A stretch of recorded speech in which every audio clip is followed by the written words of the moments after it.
The alarm screamed through my helmet before my boots even touched the ground. Red lights flashed across my visor. Warning messages flooded my screen so fast I could barely read them. Toxic air, lethal gravity, predator life signs in every direction. The kind of warnings that should have made my heart stop. But my heart was steady, my breathing was calm, and I was smiling. My name is Lily Parker. I am 17 years old. I am the first human ever accepted into the Galactic Coalition Survival Academy.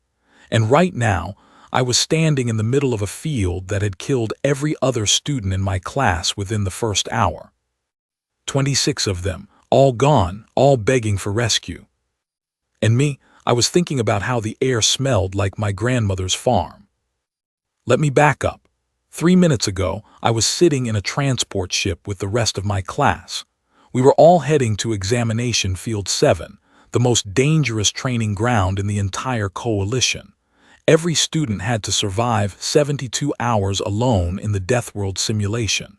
The previous record was 18 hours, set by a warrior from a planet where the rivers were made of acid. 18 hours. That was the best anyone had ever done. I sat in the corner of the transport, tightening the straps on my pack. My pack was small. Most of my classmates carried huge survival kits with shields, weapons, and emergency beacons. I had a granola bar, a water bottle, a small knife, and a flashlight. That was it. The girl sitting across from me was named Vex. She had 7 arms and skin that could melt through metal. She looked at my tiny pack and shook her head sadly. "Lily," she said softly, "please take my emergency beacon. You can press it when things get bad. The instructors will pull you out." "Thanks," I said, "but I will be okay."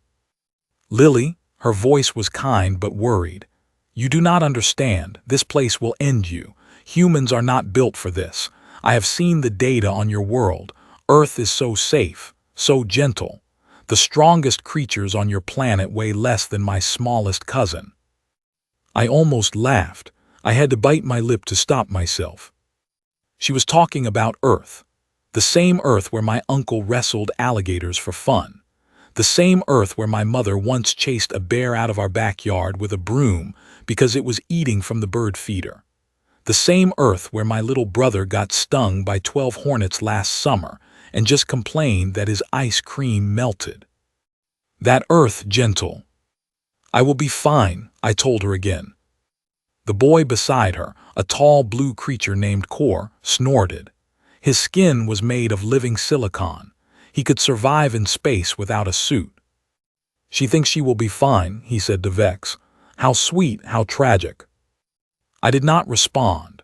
I had learned in my first week here that nobody believed humans could handle anything. The Coalition had classified Earth as Hazard Class 12. Their scale only went up to 10. They had to invent new numbers just for us. They thought it was because we were weak and the planet was weak. They had no idea what those numbers actually meant. The transport began to descend. Through the small viewport, I saw swirling clouds, jagged rocks, and forests that stretched for miles. The instructor, a tall being named Professor Thrennick, came on the speaker. "Students," he said, "you are about to enter Examination Field 7. The conditions inside are extreme. You will face gravity heavier than your home worlds. The air contains gases your bodies must filter constantly. The water is full of minerals that can damage internal systems. Native creatures will hunt you. The rain itself is mildly acidic. Your goal is simple: survive 72 hours. He paused. "Cadet Parker," he said, his voice softer now, "I want you to know that the rescue team is on standby. The moment you press your beacon, we will come for you. Do not feel ashamed. You should not be here. The decision to admit you was political. We have signed every document. Your safety is our priority." I nodded politely. I did not press the beacon. The doors hissed open. Air rushed in, and every other student grabbed their helmets, sealed their suits, and activated their breathing units. Vex's 7 arms flew across her control panel. Core shielded his face. Even Sith, the predator boy from a jungle world, pulled his goggles down. Then I took off my helmet. The cabin went silent. Every alien in the room stared at me with wide eyes. Vex made a soft, scared sound. Kor whispered something I could not hear. Sith froze, his jaw slightly open. I took a deep breath. The air was thick. It smelled like wet leaves and rain and something sweet, like flowers I did not recognize. There was a hint of pine, a whisper of mud, the kind of smell that hits you when you walk into the woods after a summer storm. It smelled like home. Cadet Parker, Professor Thrennick's voice cracked through the speaker. Put your helmet back on, immediately. The oxygen levels are toxic. Repeat, the oxygen levels are toxic. 23% oxygen, I said, reading the screen on my wrist. That is normal for me, Professor. Earth has 21%. This is just a little higher, like the mountains back home. There was a long silence on the comm. I stepped out of the transport. My boots hit soft grass. The gravity pressed down on me and I felt heavier but not too heavy, about the same as carrying my grandmother's groceries up the stairs. I rolled my shoulders. I cracked my neck. I stretched my arms over my head and let out a long breath. The sun was warm on my face. 2 suns, actually. One yellow, one slightly orange. The sky was a soft purple, turning pink near the horizon. A breeze moved through the trees and somewhere in the distance I heard birds, or what sounded like birds. They were probably not birds, but the sound was close enough. It was beautiful. It was peaceful. It was, honestly, the most relaxing place I had ever been in my entire life. Cadet Parker, the professor's voice was tight now. What are you doing? Why are you not running? Why are you not seeking shelter? I am fine, sir. Lily, his voice changed. He used my first name. Please. The other students are already deploying their emergency systems. Vexra has activated her shield. Kor is moving toward high ground. They are following protocol. Why are you just standing there? I looked around the field. I saw the trees swaying gently. I saw the long grass moving in the wind. I saw a small stream bubbling between the rocks about 30 meters away. I saw a few soft shapes moving through the underbrush, animals about the size of large rabbits eating what looked like berries. I saw nothing dangerous. Nothing at all. Professor, I said carefully, what exactly am I supposed to be afraid of? There was a long pause on the comm. Then I heard him whisper to someone. I heard another voice, sharper, replying. I heard arguing. I heard someone say my name. I heard someone say the word impossible. Cadet Parker, Professor Thrennick finally said, please describe what you see, in detail. So I did. I described the trees, the grass, the gentle wind. I described the 2 suns and the purple sky. I described the stream and the small creatures eating berries. I described the way the breeze felt on my skin. I described how the air smelled like rain and pine and flowers. I described everything. When I finished, there was no sound from the comm for almost a full minute. Finally, the professor spoke. His voice was very quiet.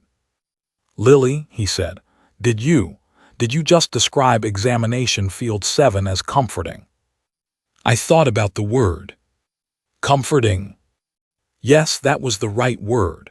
The way the breeze moved, the warmth of the suns, the sound of water nearby, the soft animals, the gentle hills. It reminded me of every camping trip my dad ever took me on. It reminded me of the woods behind my grandmother's house. It reminded me of summer mornings when I was little, before I had to worry about anything. Yes, sir, I said. Comforting is exactly the word. This place is lovely. I heard a thud through the comm. I think the professor fell out of his chair. Stand by, cadet, another voice said, a higher voice, the voice of the Academy's medical officer. We are checking your vitals, please do not move. I shrugged and sat down on a flat rock near the stream. I unzipped my pack and pulled out my granola bar. I unwrapped it and took a bite. The water from the stream looked clean, so I cupped some in my hand and drank it. It tasted like normal water, a little sweet maybe, something mineral like the water from the well at my grandmother's farm. I heard a strangled sound through the calm.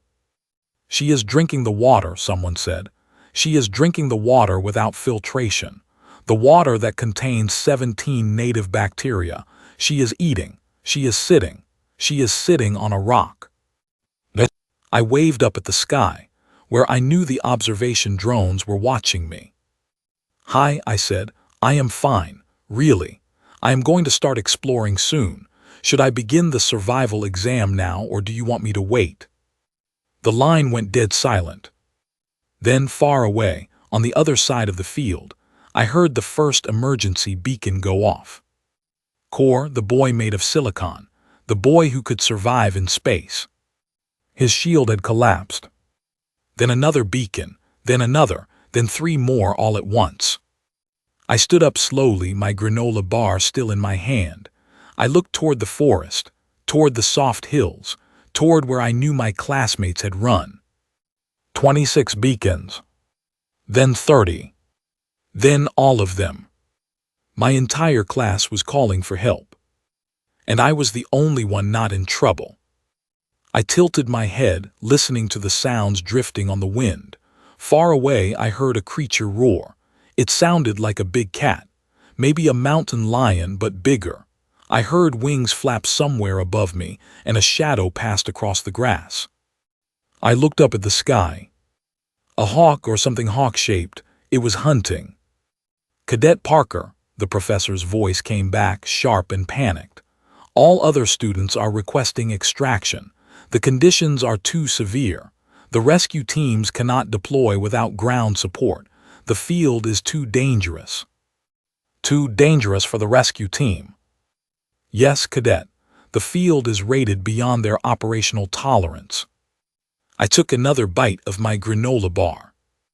"Professor," I said slowly, "are you telling me that the rescue team, the team trained to save students from Deathworlds, cannot come in here to save my classmates?" "That is correct. But I can stay in here without any problems." That also appears to be correct."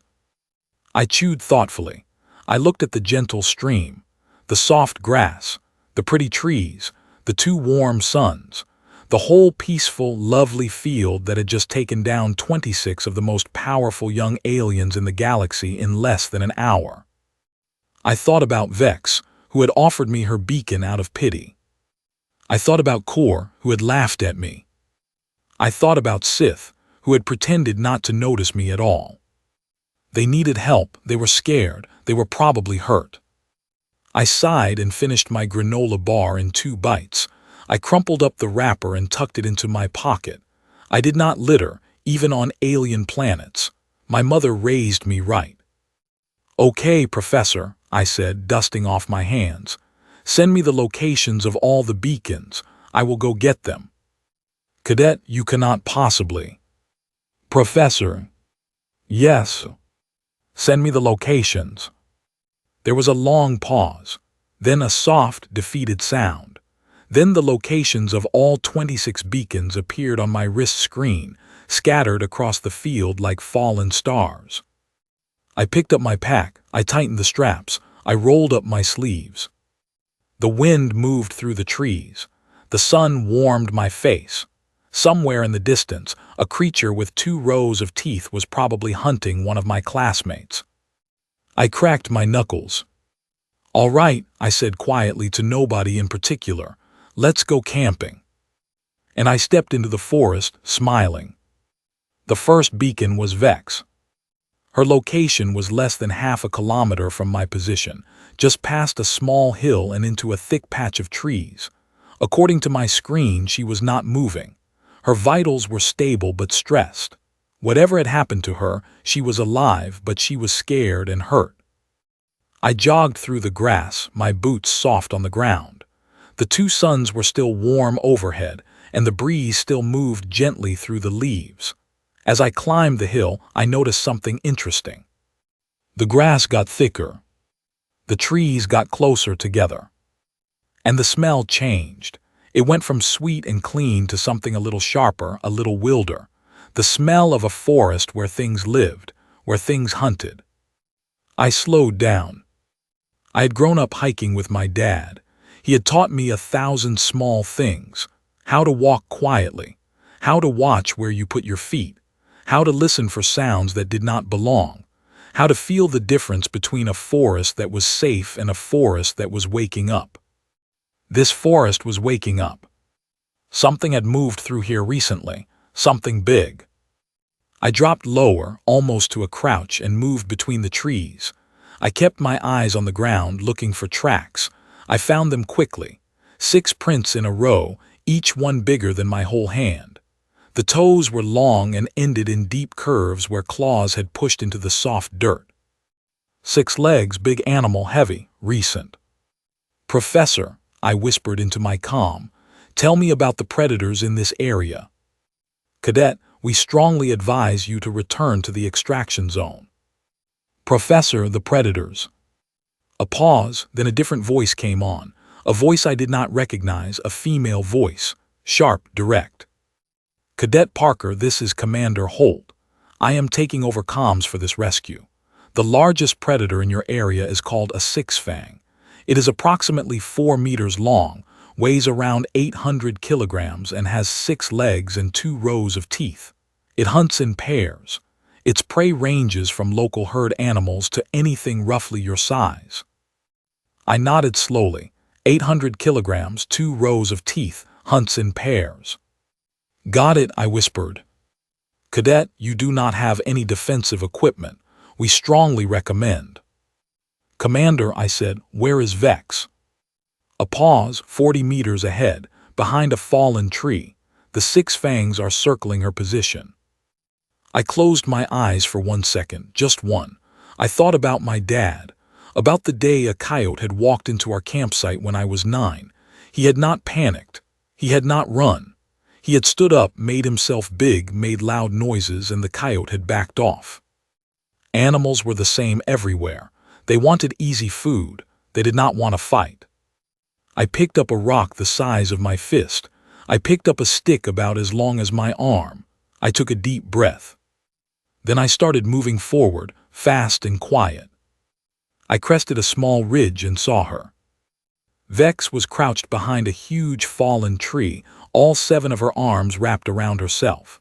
Her shield generator was sparking on the ground beside her. Her acid skin was burning small holes in the leaves. She was shaking. And on the other side of the clearing, 2 six-fangs were walking slowly toward her. They were big, bigger than the commander had described. Their fur was dark gray, striped with black. Their heads were low. Their 2 rows of teeth were already showing. Their tails moved slowly back and forth. They had not seen me yet. I stepped out from behind a tree, raised my arms over my head, and yelled. I yelled the loudest yell I had ever yelled in my whole life. The kind of yell my dad used to make when he was clearing bears from a campsite. A yell that came from deep in my chest and rolled out across the clearing like thunder. Both six fangs froze. They turned their heads toward me. For 1 second, the whole forest went silent. Then I threw the rock. It hit the closer six-fang right between the eyes. The animal made a confused, hurt sound and stumbled backward. I yelled again, louder, and waved my stick in the air. The second six-fang growled, but it took a step back. I walked toward them slowly, big and loud and angry. I made myself look as scary as I possibly could. I yelled. I waved the stick. I stomped my feet. I was a 5'6" teenage girl, and I was telling 2 giant predators that I was the biggest, meanest, most dangerous thing in this forest, and they had better leave right now. The first six-fang turned and ran. The second one hesitated for 1 more second. Then it turned and ran too. The forest was quiet again. I stood there for a moment, breathing hard, my heart finally pounding, not from fear, from the rush, from the wild, alive feeling of having done something that worked. Then I turned to Vex. She was staring at me. All 7 of her arms had stopped shaking. Her 3 eyes were wide. Her mouth, which was on her chest because that was just how Threnari worked, was hanging open. "Lily," she said, her voice was tiny. What was that?"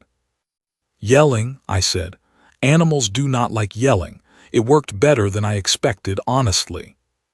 I walked over to her and held out my hand. "Can you stand?"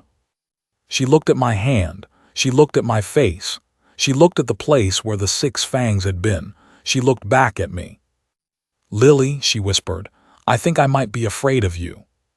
"Please do not be," I said. "I am literally just a teenager. Come on, let's get you up." I helped her stand. Her acid skin burned a small hole in my glove, but I had expected that. I had brought spare gloves. My grandmother always said, "When going somewhere new, pack twice what you think you need." We started walking back toward the extraction zone. Slowly. Vex was hurt and her shield was broken. She leaned on me as we walked. Her 7 arms held carefully away from my body, so she would not burn me. "Lily," she said quietly as we walked, "why are you not afraid?" I thought about it. "I am afraid sometimes," I said honestly. "I get afraid of tests. I get afraid of failing. I got afraid last year when my grandmother got sick. I get afraid that I will say the wrong thing and people will not like me." She blinked her 3 eyes at me. "But not of this place?" she asked. "No," I said, "not really." "Why not?" I thought about how to explain it. I thought about my whole life, the whole world I had grown up on.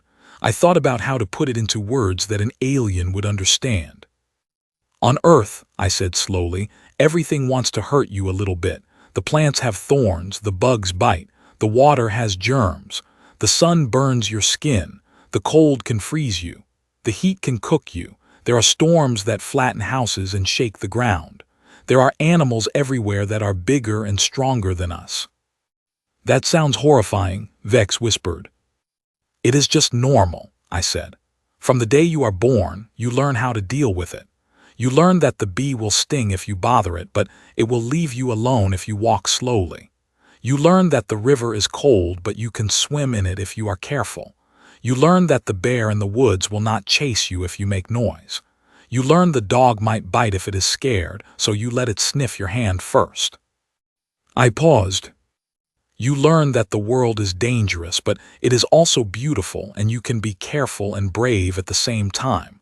By the time you are a grown-up, you do not even think about it anymore. The danger is just there, like the sky. It is part of being alive." Vex was quiet for a long time as we walked.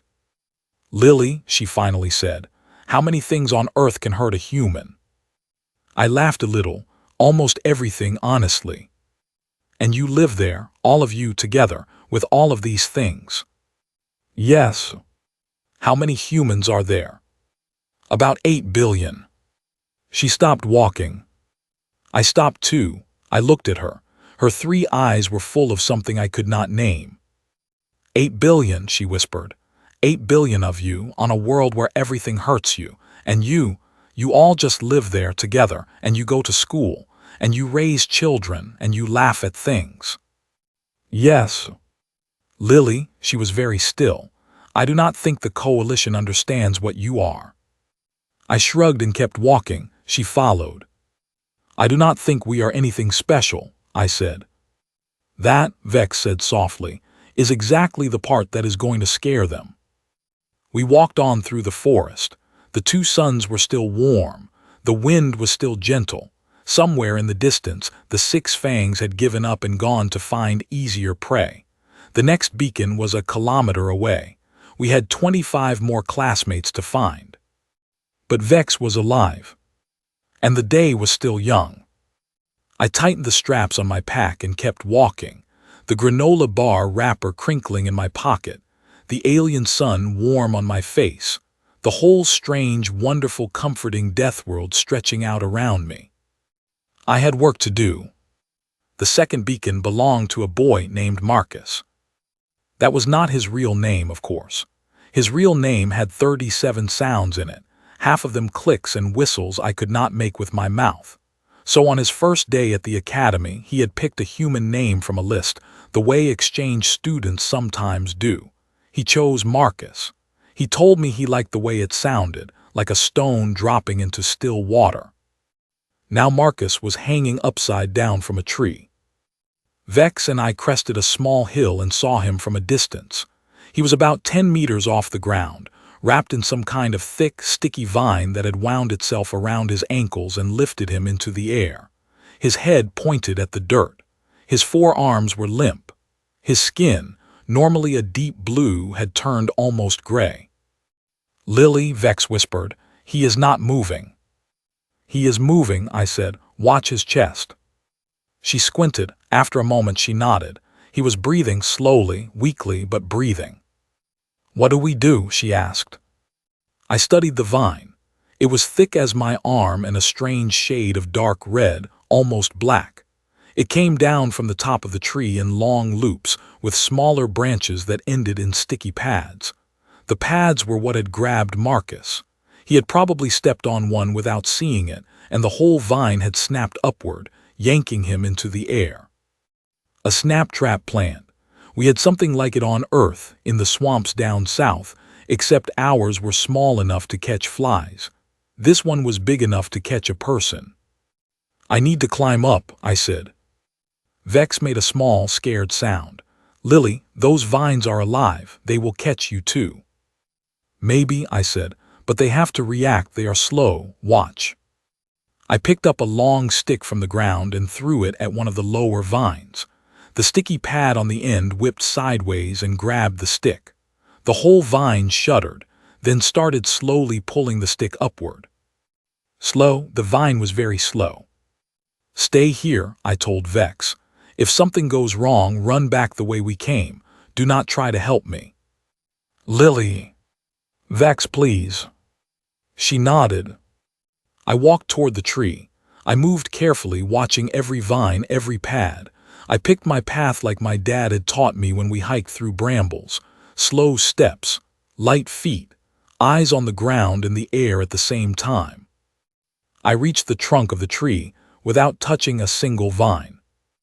The bark was rough and full of deep grooves, easy to climb. I had climbed harder trees behind my grandmother's house.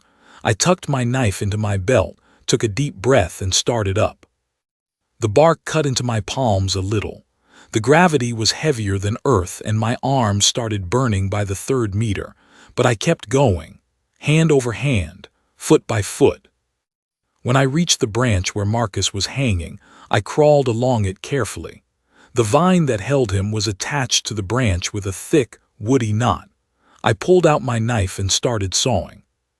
The knife was small. The vine was tough. It took almost a minute of cutting before the fibers began to give way.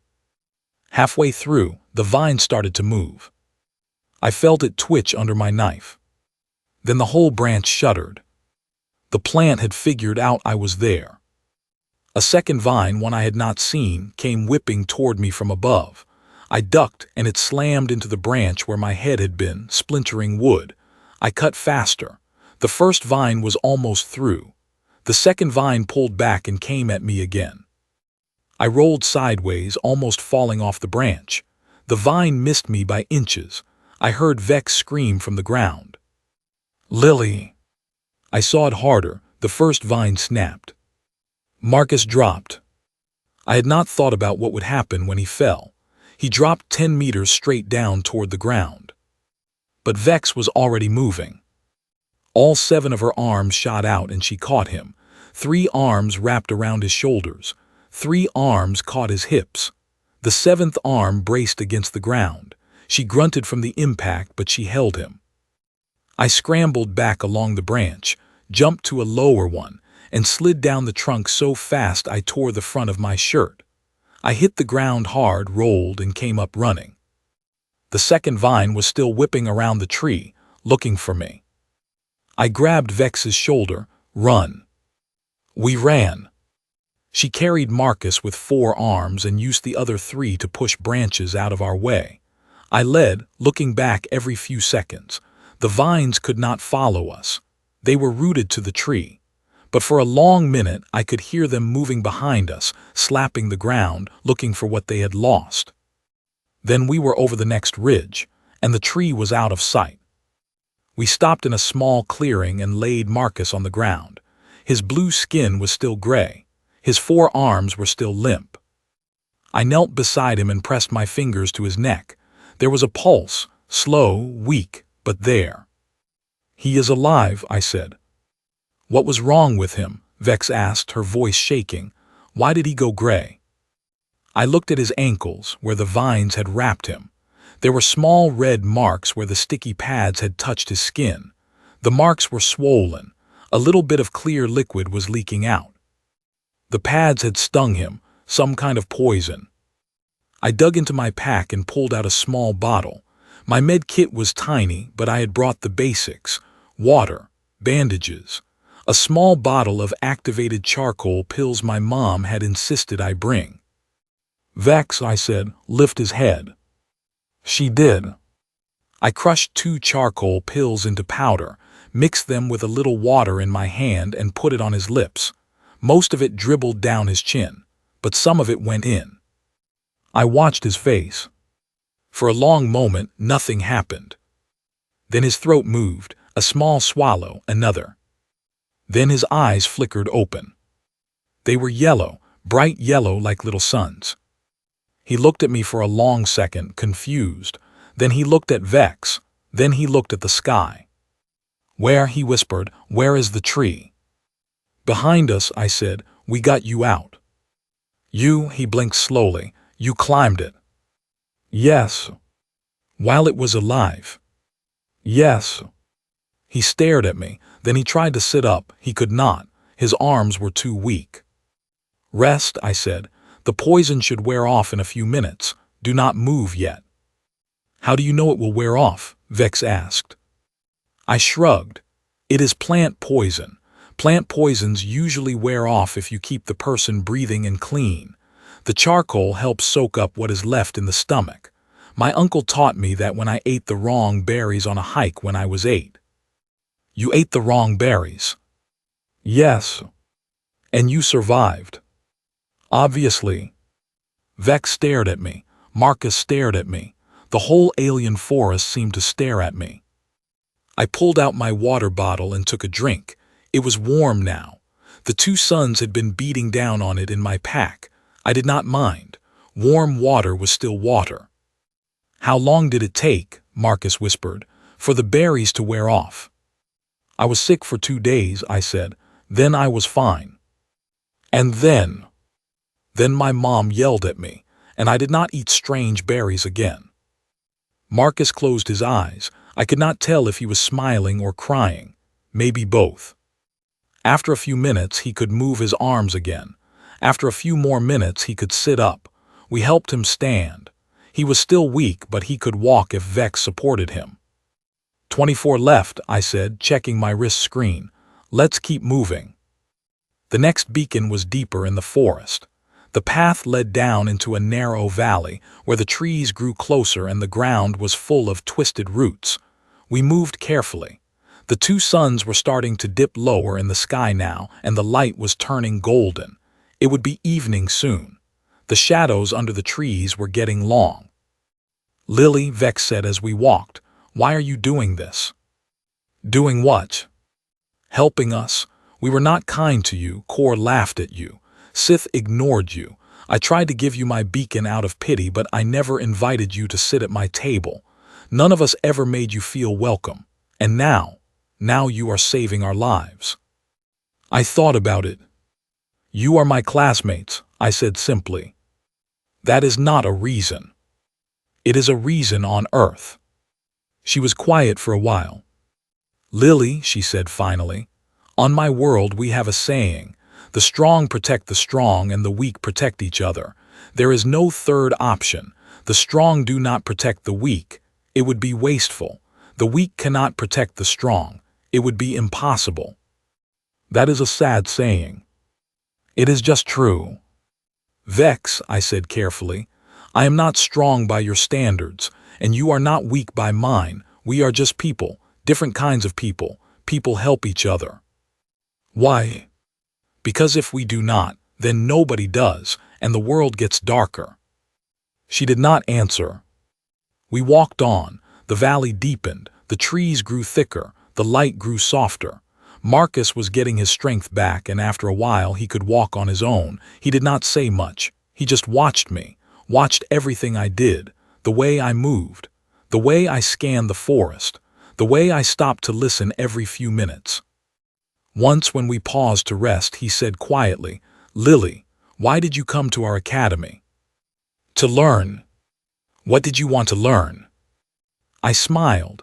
"Everything, about all of you, about your worlds, about how to live in space, about how to be a part of something bigger than my own planet. I wanted to see the stars up close." "And what did you want to teach us?" I blinked. "I did not come to teach, I came to learn." He shook his head. "Maybe, but you are teaching us anyway." We started walking again. The third beacon was just past a small river. The river was shallow, only up to my knees, but the current was fast and the water was very cold. Vex hesitated at the edge. "I cannot," she said. "The cold will damage my skin, and the current." "I will carry you," I said. "You cannot carry both of us." "I can carry you one at a time." She stared at me. "Lily," she said, "I weigh more than you." "I know. By a lot." "I know." I waded into the water. It was cold, the way mountain rivers are cold, the kind of cold that punches the breath out of you for a second. I waited until my body adjusted. Then I came back to the bank. "Get on my back." Vex hesitated for a long moment. Then slowly she climbed onto my back. Her 7 arms wrapped around my chest and shoulders. Her weight pressed down on me. She was heavier than I expected, much heavier. My legs shook as I stepped back into the water. But I had carried my little brother across rivers before. He had not weighed as much as Vex, but he had wiggled. Vex was holding still. That made it easier. I crossed the river one slow step at a time. The current pushed against my legs. The cold bit into my skin. The rocks under the water were slippery. But I made it. I set Vex down on the far bank. She looked at me with wide eyes. I went back for Marcus. He was lighter than her and he could hold on better. We crossed quickly. When we were all on the other side, I sat down and pulled off my boots to drain the water. My feet were numb. My legs were trembling. My shirt was soaked. Vex and Marcus stood beside me, dripping. "Lily," Marcus said softly, "on my world we have a story about a creature that walks through fire and ice and storms and never complains. The story says this creature is a myth. It says no such thing could exist." I laughed and pulled my boots back on. "I am not a myth," I said. "I am just cold." We kept walking. The third beacon was just ahead.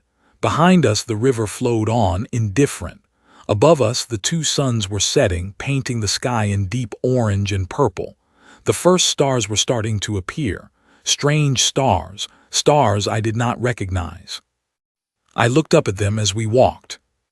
I had been so far from home, light years from Earth, from everything I knew, from my mom and my dad and my brother and my grandmother's farm.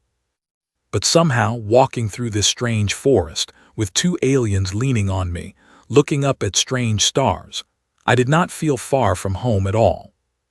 I felt like I was exactly where I needed to be. The third beacon blinked steadily ahead of us, a small green light through the trees. We kept walking. The third beacon belonged to Sith. He was the one I had been most worried about. Sith was a predator from a jungle world. His whole species was built for hunting. They were fast, silent, and clever. If something had taken him down, it was something I needed to be careful of. We found him at the bottom of a deep pit. The pit was about 3 meters wide and 4 meters deep. The walls were smooth and steep. Sith was lying at the bottom, curled up on his side, one of his back legs bent at a wrong angle. He looked up when our shadows fell across him. "Lily," his voice was rough, hoarse. "Is that you?" "It is me," I said. "What happened?" He laughed bitterly. "I was hunting, tracking a six-fang. I thought I was going to be the first student to take one down. I was not paying attention to the ground. I fell." "How long ago?" 3 hours, maybe 4. My leg is broken." I looked at the pit. The walls were too steep to climb. There was no way Sith could get out on his own, and there was no way for me to climb down and lift him out without help. But I had 3 people now. Vex with 7 arms, Marcus with 4, me with my 2 and a brain. "Vex," I said, "how strong are your arms?" "Stronger than yours." "Can you lower me into the pit and pull me back up with him?" She thought about it. "If I anchor myself, yes, but I will need something to brace against." I looked around. There was a tree about 5 meters from the edge of the pit, thick trunk, strong roots. "Marcus," I said, "can you tie a vine around the tree, a safe vine, not a sticky one?" He nodded. He moved off into the forest, slowly because of the poison, but steadily. He came back a few minutes later with a long, thick vine, the kind that grew between the trees, just a normal vine, not alive in a dangerous way. We tied one end of the vine around the tree. Vex held the other end. I took a third loop and tied it around my waist. "Lower me down," I said. She did slowly. Her arms held the vine carefully.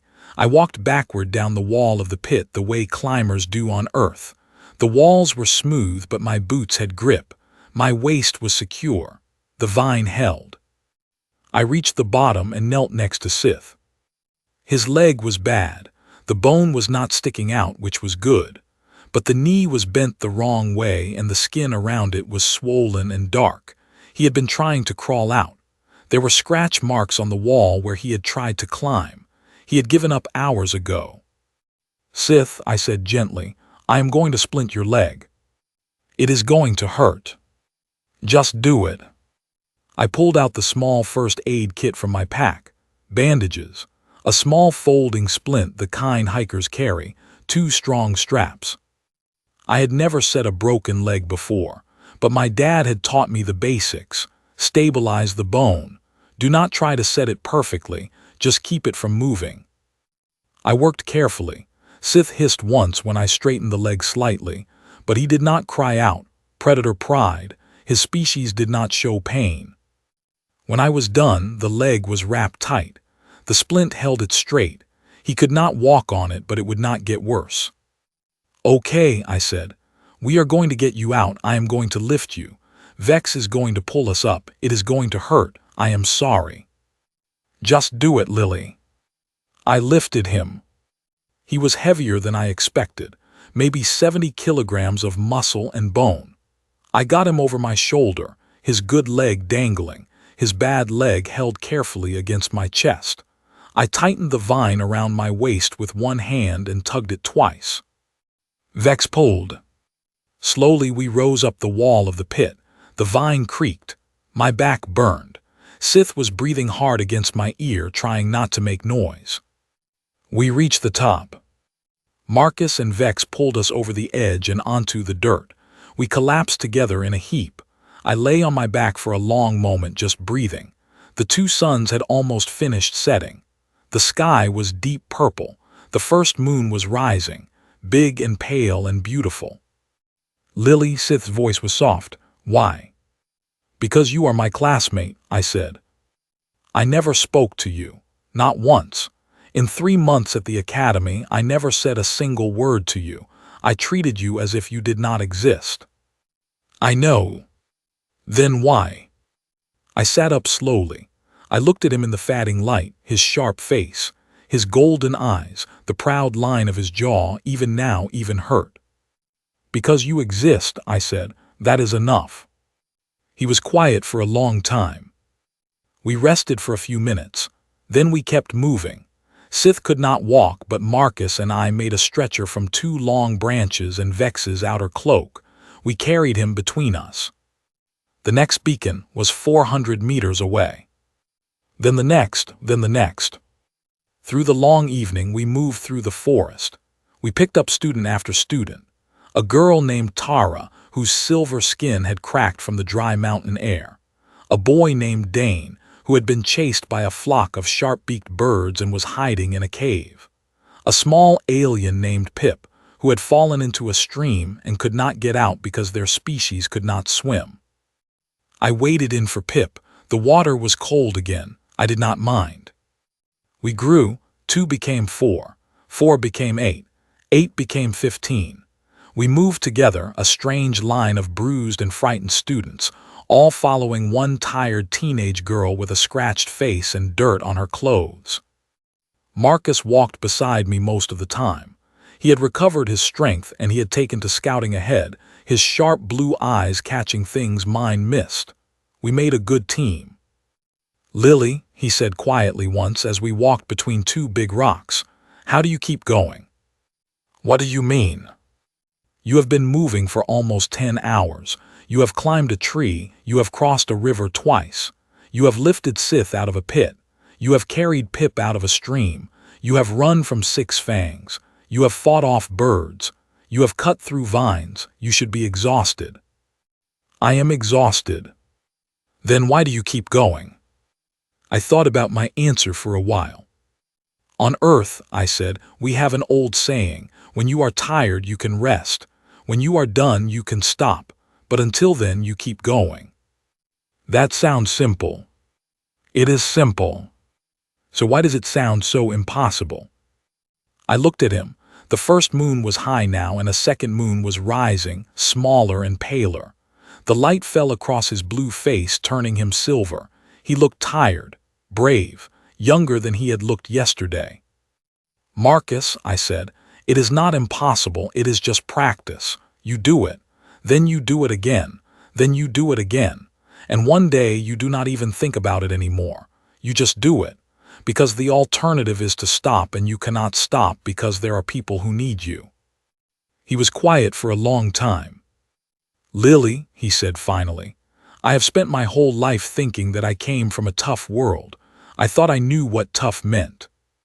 "You do come from a tough world." "No," he said, "I come from a world that thinks it is tough. You come from somewhere different. I do not know the word for it yet." We kept walking. Around midnight we reached the 18th beacon. It belonged to Core, the boy who had laughed at me. He was hiding in a small cave in the side of a hill. His silicon skin had cracked in dozens of places. The humidity of the night air had short-circuited his neural pathways. He could barely move, could barely speak. I knelt in front of him and used my jacket to dry his skin, rubbing carefully along the cracks. His skin warmed slightly under the friction. After a while, his eyes focused on me. He stared. He did not speak for a long time. Then very softly he said, "I owe you my life." "You do not owe me anything." "I owe you my life." "Core." "I laughed at you," he whispered. "I called you tragic. I told Vex you would not last an hour, and now you are here, saving me, with your own jacket." "Core, I am tired. Please just stand up." He could not stand. His legs were too damaged, so I picked him up and I carried him too. Marcus took half his weight. Together we walked. By dawn, we had found 23 of the 26 students. The other 3 were still alive, their beacons still steady, but they were on the far side of the field, across a wide open plain, with nothing to hide behind. And the air over the plain was full of flying creatures, big ones, with wings that blocked out parts of the sky. We stopped at the edge of the trees. We looked out across the grass. "Lily," Vex said quietly, "we cannot cross that. Those things will see us. They will come for us." I watched the flying creatures. They circled high above. They were big, maybe 2 meters across, sharp beaks, long claws. I thought about it. Then I smiled. "They hunt by sight," I said. "They cannot see in the dark. We have maybe an hour before the sun rises fully. Let us move now, fast, stay low, use the long grass." "And if they see us?" "Then we run." We moved. We crossed the plain in a long, low line, 23 students and me. The grass came up to my waist. We stayed crouched. We stayed silent. The flying creatures circled high above, but the sky was still gray with morning and they did not see us. We moved like a single long animal through the grass, and the wind covered our sound. We reached the third-to-last beacon as the sun came up. It belonged to a girl named Iris. She had hidden in a hollow tree. She was unhurt, just terrified, and she came out into my arms when she saw me. The next was a boy named Owen, trapped in a stream of mud. We pulled him out with a rope. The last was a girl named Hannah. She had broken her arm and could not move. She was high on a small hill, exposed to the sky. She had been hiding under a thin sheet of metal from her transport. We had to run for her. The flying creatures had spotted us by then. I sprinted across the last 100 meters, my lungs burning, the others behind me. I scooped Hannah up. She screamed because of her arm. I ran back. The first creature dove at us. It missed. The second one came lower. Marcus threw a stone the size of his fist. It hit the second creature in the wing, and the bird tumbled away, screeching. We made it to the trees. We made it to the extraction zone. All 26 of my classmates, alive. I dropped Hannah gently onto the soft grass at the edge of the landing pad. Then I sat down beside her. My legs would not hold me anymore. My hands were shaking. I had been moving for almost 20 hours straight. My pack was empty. My water bottle was empty. I was covered in scratches and bruises. The cuts on my hands had stopped hurting because they had gone numb. I lay back on the grass and looked up at the morning sky. The two suns were both up now. Pink clouds drifted across the purple sky. A bird, or something bird-shaped, called from a tree somewhere far away. 26 aliens crowded around me, just looking at me. The Coalition rescue ship was already on its way. But for one long minute, before it landed, before everything changed, before the galaxy learned who and what humans really were, all 26 of them just stood there, looking at the strange, small girl on the ground, the girl who had carried them, the girl who had pulled them from rivers and pits and sticky vines, the girl who had stood up to Six Fangs with a rock, the girl who had called this place comforting. And one by one, they sat down beside me. Not far from me, not at a distance, right beside me. In the grass. Vex put one of her 7 arms gently across my chest, careful not to burn me. Marcus sat at my feet. Sith lay next to me with his broken leg. Kor leaned against my shoulder with his cracked silicon skin. The others gathered close. We watched the suns rise together. In the distance, the rescue ship's engines began to roar. The ship's engines were the loudest thing I had ever heard. It came down through the morning clouds in a cloud of dust and fire, settling onto the open grass at the edge of the extraction zone. The ramp dropped. Soldiers in heavy suits ran out, their weapons raised, scanning every direction at once. Behind them came medical teams with floating stretchers. Behind them came the professors. Professor Thrennick was first. He stopped when he saw us. 26 aliens, sitting in a circle in the grass. And in the middle, lying on her back with grass stains on her shirt and a torn jacket, one human girl. Me. The whole rescue team froze. Professor Thrennick walked toward us slowly as if he was not sure we were real. His tall body bent down. His eyes, all 4 of them, moved from face to face. From Vex with her dimmed acid skin, to Marcus with his bruises, to Sith with his broken leg, to Kor with his cracked silicon, to Iris and Owen and Hannah and Pip and Tara and Dane and all the others. To me. Cadet Parker, he whispered. I waved a tired hand from the grass. Hi, Professor. He sank down to his knees beside me. Real, full-on knees. Thrennick teachers did not kneel. It was not done. They were too dignified, but he knelt right there in the dirt next to a teenage human girl. All of them, he said quietly, every single one alive. Yes, sir. How? I sat up slowly. My back ached. Every muscle in my body felt like it had been pulled tight and let go. I just walked, sir, and then I picked them up, and then I walked some more. He looked at me for a long time. Then very softly he said, I was wrong about you, Lily. The medical team swept in. Stretchers rose under the injured students. Vex was carried away first. She held my hand with one of her 7 arms until they pulled her too far for our fingers to stay touching. Marcus walked onto the ship on his own, looking back at me twice. Sith was lifted carefully, his broken leg in a real splint now. Core was wrapped in a special cloth that warmed his silicone skin.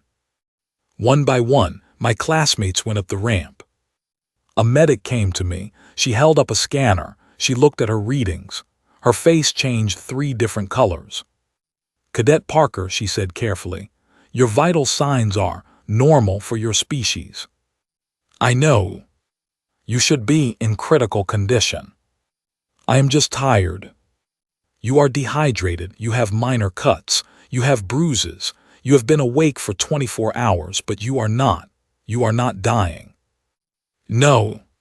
She stared. You are not even close to dying. No. She kept staring. Finally, she just held out her hand and helped me to my feet. I wobbled a little. My legs were shaking, but I walked up the ramp by myself. I walked into the ship under my own power. I sat down in a cushioned seat next to a window. Someone gave me water. Someone gave me a warm blanket. Someone gave me a small, simple meal of bread and fruit. I ate it slowly. I watched the field through the window, the 2 suns, the purple sky, the long grass moving in the wind. The Deathworld. The comforting Deathworld.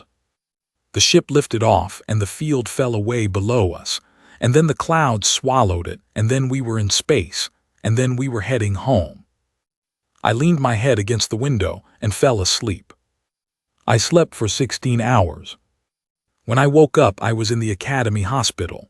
Soft white sheets, soft white walls, a soft white pillow. A small window showed the Academy's main station outside, ringed by the pale moon and the brilliant stars. A woman was sitting next to my bed. She was older, maybe 50.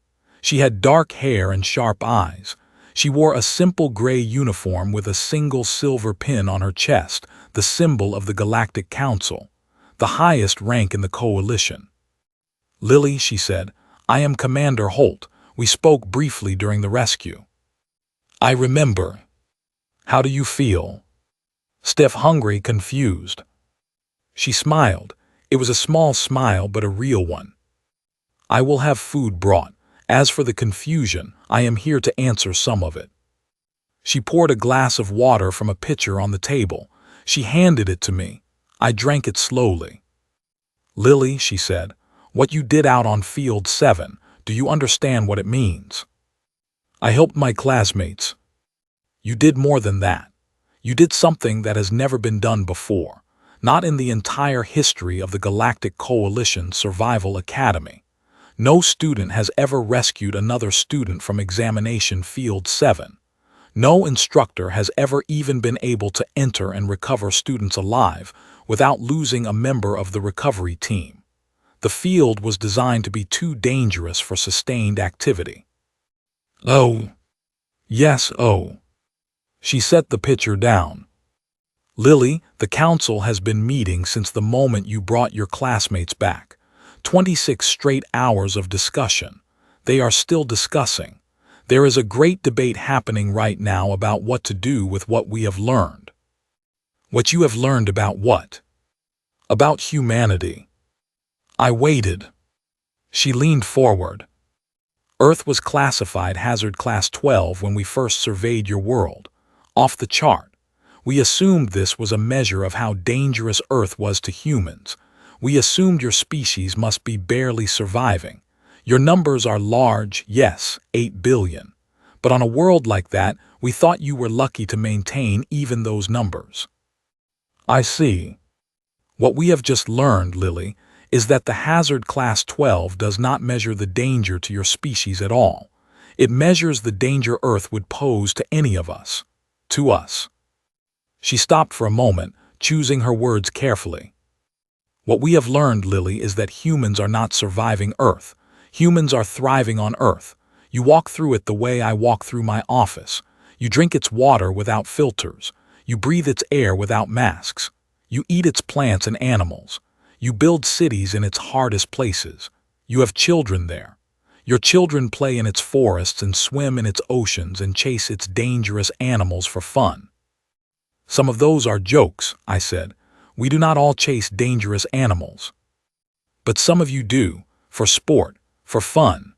There are humans on your world who voluntarily climb the highest mountains, dive to the deepest oceans, walk to the coldest poles, for pleasure. Yes. None of the other species in this galaxy do those things, Lily. I was quiet. And you came here, she continued, to our academy, the toughest training in the galaxy, and in 3 months you never complained. You never asked for special treatment. You sat in classes designed for warriors and predators and silicon-skinned soldiers, and you took notes, and you smiled, and you tried to make friends. I just wanted to learn. And then you stepped onto the worst field we have, and you did not die. You walked through it like a person walking through a park. You called it comforting. It was comforting. She closed her eyes. Lily, do you understand what is happening right now in the council? Do you understand the question being debated? No. They are asking what to do about your species. I felt something go cold in my chest. What do you mean? There are members of the council, Lily, who are afraid, who saw what you did and saw not a brave girl but a warning. They are saying that if a single human teenager can do what you did, what could a human army do? What could 8 billion humans do if we ever made you angry? They are talking about quarantine, about sealing Earth, about making contact with you forbidden, about classifying your species as a galactic risk. I felt my stomach drop. But there are others, she continued. Many others, including your professors, including the survivors of Field 7, including, most importantly, the students themselves. They are arguing that you are not a danger, that you are something else entirely, that you are a gift. A gift. They are saying, Lily, that the galaxy is full of strong species but few kind ones, that the strong protect the strong and the weak protect each other, that we have lived under that rule for thousands of years, and that you broke it. You, a teenage girl, you walked through the worst place in the galaxy to save people who never even spoke to you, people who had been unkind to you, people who could not protect you and whom you did not need protected. You did it anyway. They are saying, she went on, her voice growing softer, that humans are something the galaxy has never seen, a species that is strong like predators but kind like prey, a species that lives on a world that should consume it, and instead it raises children there, a species that, despite being able to do almost anything, chooses to do small, gentle things. I was very still. They are saying, Lily, that the question is not what to do about humanity. The question is what humanity might do for the rest of us if we are wise enough to welcome you. I sat there for a long time. Commander, I said finally, which side is winning? She looked at me. That is what I came to ask you, Lily, because the council has decided that they cannot make the decision without speaking to you first. They want to hear from you, the first human to ever stand before them. They want you to speak, tomorrow, at the council hall. Speak about what? About humans, about yourself, about what we should know before we choose. I let out a long, slow breath. Commander, I said, I am 17 years old. I know. I am not a leader. I am not a politician. I am not a hero. I am just a girl who came here to learn. I know. I do not know what to say to a galactic council. She smiled gently. Lily, the council does not need a leader, they have leaders. The council does not need a politician, they have many. The council does not even need a hero, they have 1,000 heroes. What the council needs is a regular person from your species. Someone who can tell them what humans are like when no one is watching. Someone who can tell them what your world is really like. Someone honest. Someone real. She stood up. Sleep, Lily. Eat. Rest. Tomorrow you will speak, and the future of your world will be shaped by what you say. She left. I lay back on the soft white pillow. I looked out the window at the stars. Somewhere out there, very far away, was a small blue planet. My blue planet with its 8 billion people, its forests and its oceans, its cities and its farms, my mom, my dad, my little brother, my grandmother. They had no idea what was happening. They had no idea what I was about to walk into. They had no idea that somewhere in deep space, a galactic council was deciding what to do with our entire world. And they had no idea that the person who would speak for all of them tomorrow was a tired teenage girl with grass stains on her shirt and scratched up hands. I closed my eyes. I thought about what to say. I thought about it for a very long time. When I opened my eyes again, the moon was high outside the window, and I had decided. I knew what I would say. It would be simple. It would be true. And it would change everything. The council hall was the largest room I had ever seen. It was bigger than a stadium. It was bigger than a cathedral. The ceiling was so high I could barely see it. It was carved from a single piece of pale blue stone. Around the walls, in seats that rose up like the inside of a giant bowl, sat the representatives of every species in the explored galaxy. Hundreds of them. Thousands. Beings of every shape and size. Tall, short, scaled, furred, smooth, translucent, glowing, stone, gas, water, light. All of them. Watching. In the center of the hall was a small raised platform. I walked onto it alone. I was wearing a simple gray uniform that the academy had given me. My hair was tied back. My hands were clean. My scratches had been healed by alien medicine. I looked, for the first time since I had stepped onto Field 7, like a regular student again. But the room watched me as if I were something else entirely. I stopped in the middle of the platform. The hall fell silent. Above me on the highest level sat the council itself, 12 members, each one from a different important world. They watched me with 12 different sets of eyes. None of them smiled. Beside the council stood Commander Holt. She gave me a small, encouraging nod. I took a deep breath, and I began to speak. My name is Lily Parker. I am 17 years old. I am from a planet called Earth.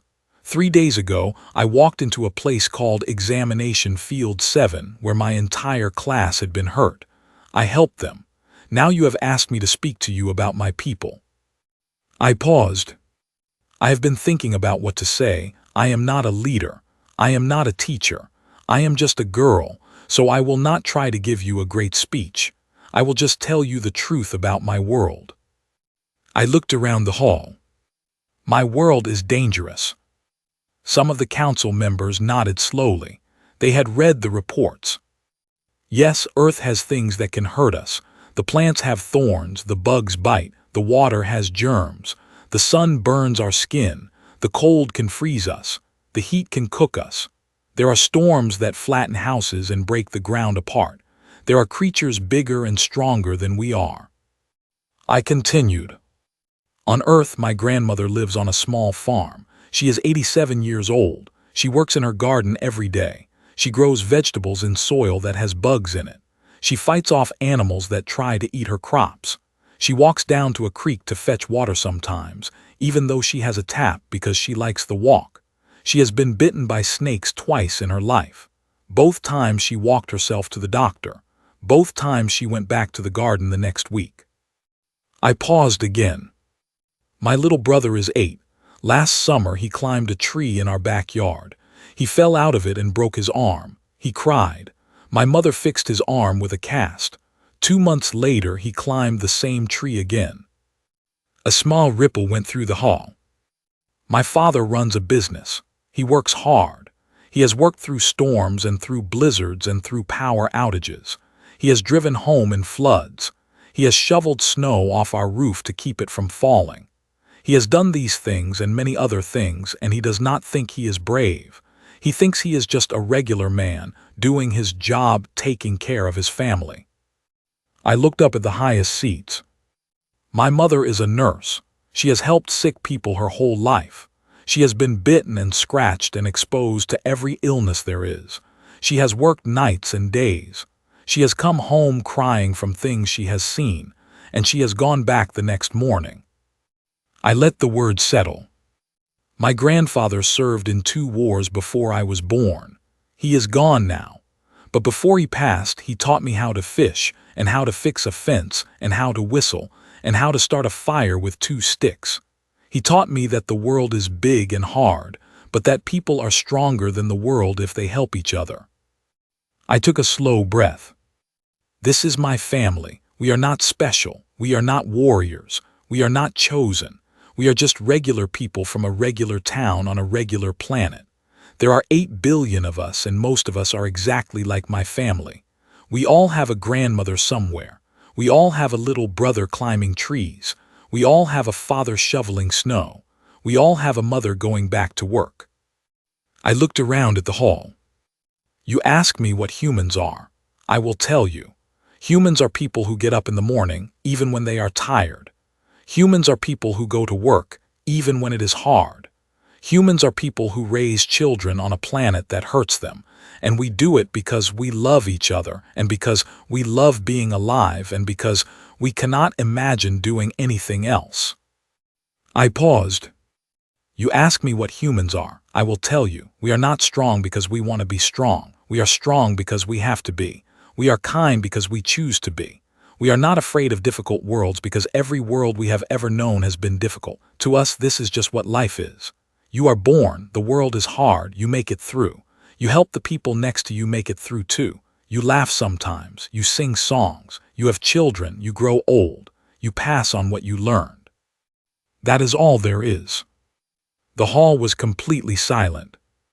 On Field 7, I helped my classmates because they were my classmates. That is all. They had been unkind to me. I did not care. They were lost and I was not, so I went and got them. I looked at the council, at the 12 eyes watching me.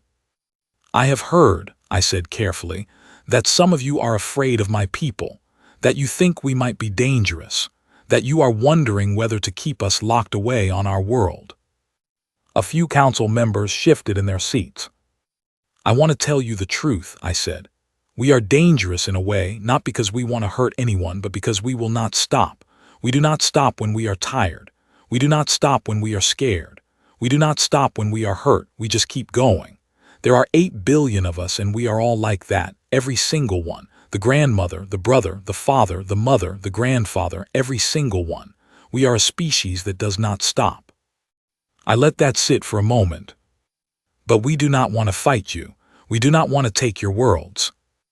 We do not want to be feared. We just want to come visit. We want to see your planets. We want to taste your food. We want to fall in love with your people and write songs about your moons. We want to bring our children to your beaches and our grandparents to your mountains. We want to be good neighbors, good friends, good students. I smiled a small, tired smile. I came to your academy to learn. I did not come to be a hero. I did not come to save anyone. I just wanted to see the stars up close. I wanted to meet aliens. I wanted to make friends. That is what most of us want, to meet you, to know you, to learn about you. I took a deep breath. If you lock us away on Earth, you will lose something. You will lose what we can give you. We do not have your technology. We do not have your strength, but we have something else.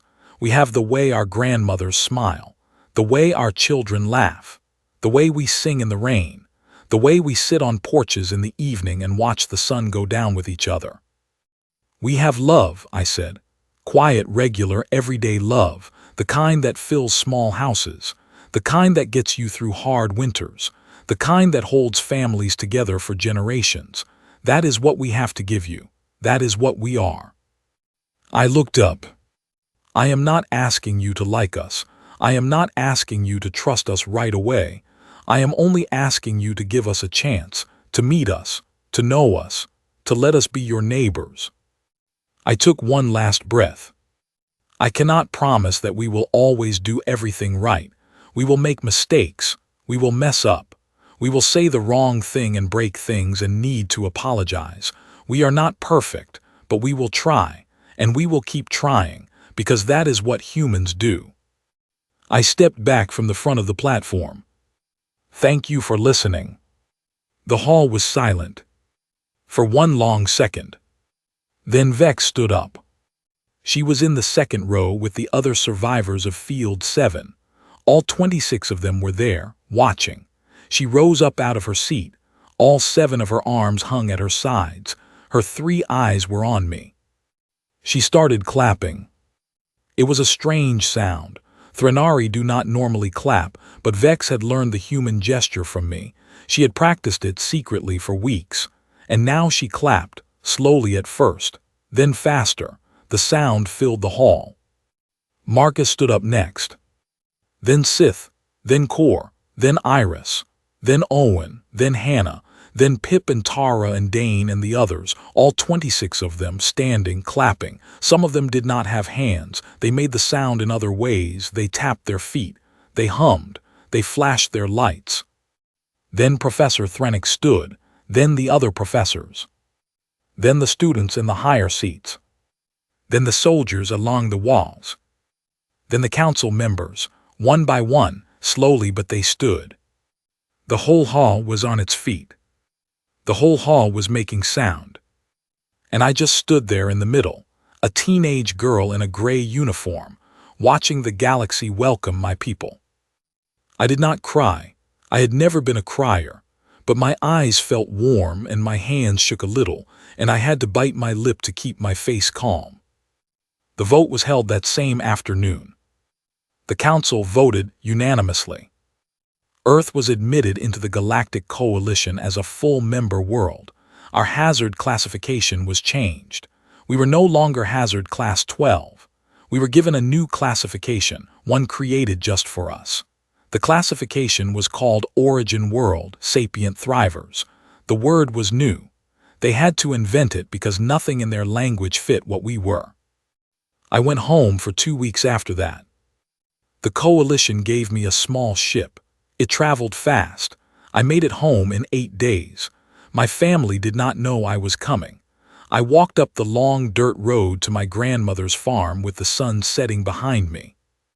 She was on the porch. She looked up. She squinted, the way she always did when she could not see clearly. Then she stood up slowly and walked down the steps toward me, and she was crying before she even reached me. Lily. Hi, Grandma. She pulled me into her arms, and she smelled like flower and lavender and old wood, and the wind moved through the trees around us, and the stars were just starting to come out, and somewhere in the distance, a bird was singing its evening song. I held her tight. Are you all right, baby? She whispered. Was it hard out there? I thought about the field, the 2 suns, the 6 fangs, the pit, the river, the flying creatures, my 26 classmates, the council hall, the whole strange, wonderful adventure. It was easier than you would think, Grandma. She laughed and squeezed me tighter. That is my girl. I went back to the academy 3 weeks later. Vex was waiting for me on the landing pad. So was Marcus. So was Sith, walking now without a crutch. So was Kor, his silicon skin healed and stronger than before. The others came too, all 26 of them. They had become my friends, my real friends, the kind of friends that you make when you go through something hard together. Vex hugged me first, carefully because of her acid skin. Marcus hugged me next, then Sith, awkward and proud. Then Kor, who whispered thank you in my ear, the same way he had whispered it the first time on the ground in the cave. The academy was different now. It had a new program, a new kind of class, mixed species teams, cooperation classes, survival training that focused not on individual strength but on the strength of working together. They called it the Parker method. I had not asked them to call it that. They had done it anyway. I was famous in a way. But I did not feel famous. I just felt like a regular girl who was going back to school. Years passed, I graduated, I went on to other things, other adventures, other worlds. I made more friends, saw more stars, helped more people, brought more humans into the galaxy with me. The first wave of human travelers came out the way I had said they would. They went everywhere, they made friends everywhere. They wrote songs about alien moons just like I said they would. They brought their grandmothers to alien beaches. They brought their children to alien mountains. They made the galaxy a little bit warmer, a little bit kinder, a little bit louder, a little bit more alive. Sometimes, when I am very far from home, I look up at the strange stars from a strange planet, and I think about that day on Field 7. The day I stepped off the transport. The day I took off my helmet. The day I breathed in the air of a world that was supposed to break me, and I smelled my grandmother's farm. I think about how the wind moved through the grass, the way the two suns warmed my face, the peaceful, beautiful, deadly, comforting field that taught the galaxy what humans really are. We are not warriors. We are not heroes. We are not chosen. We are just regular people from a regular planet, and we keep going, and we help each other, and we love each other, and we do not stop. That is all we ever were. That is all we ever needed to be. And the stars, oh, the stars are so much closer than they used to be. The end.